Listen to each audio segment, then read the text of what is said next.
اتہاس کی کتابوں میں درج ایک تاریخ، لیکن سچائی میں یہ صرف ایک جنگ نہیں تھی، یہ ایمان اور کفر کے بیچ فیصلے کی وہ کڑی تھی جہاں 313 لوگ پوری عرب کی طاقت کے سامنے کھڑے تھے، اور اس میدان میں اترنے سے پہلے اللہ نے ایسا فیصلہ لکھ دیا تھا جو صدیوں تک یاد رکھا جائے گا۔ مکہ، جہاں اللہ کے آخری رسول صلی اللہ علیہ وسلم نے توحید کا پیغام دیا، لیکن اس پیغام کا جواب ملا ظلم، طعنے، پتھر اور تکلیف۔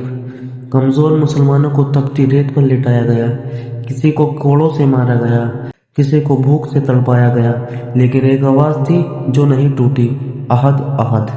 سالوں تک صبر کیا گیا، کوئی تلوار نہیں اٹھی، کوئی بدلہ نہیں لیا گیا، لیکن ظلم کی ایک حد ہوتی ہے۔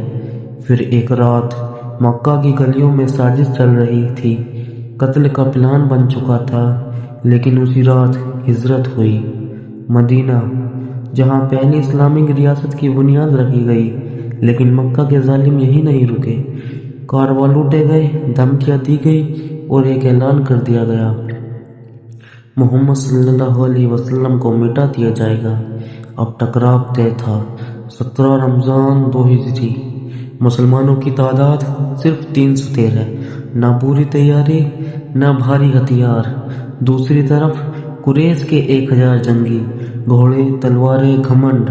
بدر کا میدان، جہاں ریت بھی آج گواہی دینے والی تھی۔ رسول صلی اللہ علیہ وسلم نے قطاریں بنائی، ہر چہرہ اللہ پر یقین سے بھرا ہوا، لیکن دلوں میں ایک سوال تھا، کیا ہم بچ پائیں گے؟ رسول صلی اللہ علیہ وسلم ایک تمبو میں داخل ہوئے، ہاتھ اٹھے ہوئے تھے، اے اللہ، اگر آج یہ مٹھی بھر لوگ مٹ گئے تو تیرا نام لینے والا کوئی نہیں بچے گا۔ آنکھوں سے آنسو بہہ رہے تھے، چادر کندھوں سے گر چکی تھی، اور پھر آسمان سے جواب آیا، صبح کی ٹھنڈی ہوا، اور پھر پہلا تیر۔ تلواریں ٹکرائیں، ریت اڑنے لگی، لیکن یہ جنگ عام جنگ نہیں تھی۔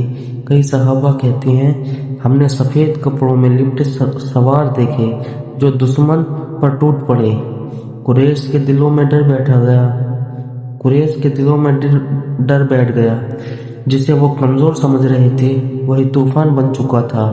ابو جہل، گھمنڈ کا پہاڑ، مٹی میں گر چکا تھا۔ قریش بھاگ رہے تھے، چیخیں، ڈر، افراتفری۔ 313 1000 پر بھاری پڑ چکے تھے۔ یہ صرف جیت نہیں تھی، یہ اللہ کی مدد کا اعلان تھا۔ قرآن میں کہا گیا، اللہ نے بدر میں تمہاری مدد کی جبکہ تم کمزور تھی۔ میدان شانت تھا، لیکن اتہاس شور مچا رہا تھا۔ شہیدوں کو پیار سے دفنایا گیا، قیدیوں کے ساتھ رحم کیا گیا۔ رسول صلی اللہ علیہ وسلم نے سکھایا، ہم بدلے کے لیے نہیں آئے، ہم انصاف کے لیے آئے ہیں۔ بدر نے ثابت کر دیا، طاقت سنکھیا میں نہیں، یقین میں ہوتی ہے۔ بدر صرف ایک جنگ نہیں تھی، یہ اللہ کی طرف سے ایک پیغام تھا۔ جب ایمان سچا ہو اور ارادہ صاف ہو تو 313 ہی کافی ہوتے ہیں۔ اور آج بھی بدر ہمیں یاد دلاتا ہے، جیت تلوار سے نہیں، اللہ پر بھروسے سے ہوتی ہے۔